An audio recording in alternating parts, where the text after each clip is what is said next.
Hello, si Lando. At i-share ko lang sa inyo. Dahil sa mga nagdaang mga taon, dahil sa mga nagdaang buwan, naging isa akong video editor sa mga wedding. Naging isa akong freelance editor sa mga di mabilang na mga events. Tulad ng debut, birthday, mga pageants, sa mga small pageants. At ang isa sa mga dahilan kung bakit ako nagpapatuloy bilang isang video editor. Sa kabila ng lahat na may pagkakataon na wala akong kliyente, may pagkakataon na wala akong lakad, wala akong sideline. Isa sa mga dahilan kung nagpapatuloy pa din ako.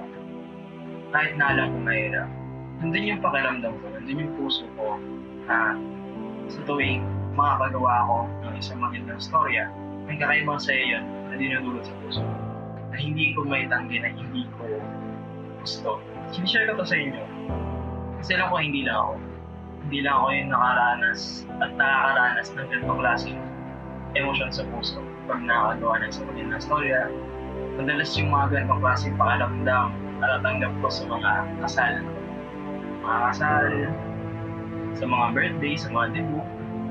Madaming nakakasaksi ang mga storya, mga wedding, no? Na nakakakinig talaga. May mga pagkakataon na umiiyak ako habang nag-i-edit kasi nakikita ko habang kinukwento nila yung mga storya nila, nakikita ko kung paano ako nasulat, no? Kung paano nagsisiwalat yung storya nila. Nararamdaman ko sa bawat banggit nila, ng mga storya nila, mga pangyayari sa storya nila. Unti-unting pupasok sa puso ko, sa isip ko, na grabe ang ganda ng storya ng dalawang ito. Kailangan gawin ko yung buong makakayo para maparamdam ko din sa ibang mga tao na manonood nito kung gaano kaganda yung storya nila. Siguro isa sa mga dumagdag dun sa feeling na yun, isa na akong buhay Kristiyano. Yung every time na mag-serve ako at nakikita ko na sobrang saya ng mga kabataan, sobrang saya ng mga magulang nila, sobrang saya ng buong pamilya nila, ng kanila, habang puli sa Diyos. Isa yun sa mga tingin ko isa yun sa mga dumagdag sa feelings ko, sa emotion ko, na tuwing makakita ko ng napakaganda sa storya, tuwing makakarinig ako ng magandang storya, nagiging malamdamin ako. Sa lahat ng mga filmmakers dyan, mga video editor ng mga events, sa mga photographers, videographers, sa mga directors, etc. Sa lahat ng bumubuo ng isang photo-video team sa mga events, itaas natin yung standard ng creativity dito sa Pilipinas.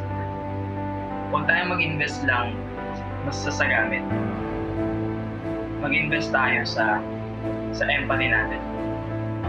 Mag-invest tayo sa sarili nating growth, sa sarili nating paglago.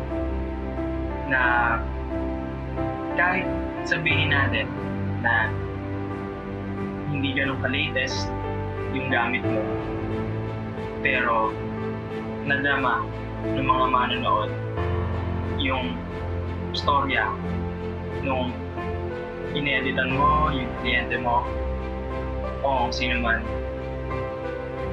sapat na yun. Mag-focus tayo doon. Maganda isipin, syempre, nung meron kang magandang gamit, pero iba yung pakiramdam na binibigay ko kapag naramdaman ng audience, no? Ng mga manonood, kung anong naramdaman mo nung kinakapture yung moment na yun. Sa ganung paraan,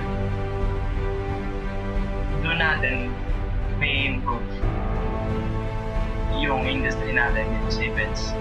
Payo ko sa lahat ng mga video editors, lalo na sa mga video editors. Focus kayo sa storya. Focus kayo sa storya, huwag sa mga effects. Huwag masyado sa mga effects, okay? Focus kayo sa mga storya. Mag-focus kayo na pagandahin, palabasin yung emosyon na meron yung client na sinushoot nyo. Mas pataasin pa natin yung skill set natin, lalo na pagdating sa storyline. Kasi sa atin naman bagsak na din sa mga editors, sa mga events. Kung hindi lang din dahil sa atin, hindi natin mabibingit ng justisya, no? Yung mga kasama natin videographers at photographers ng event na yun. Yun na naman yung payo ko para sa mga pagpan dito sa events industry, na gustuhan natin yung story ng client natin, hindi lang yung sa edit natin. Pero still, mag-edit pa rin tayo ng maayos, ano?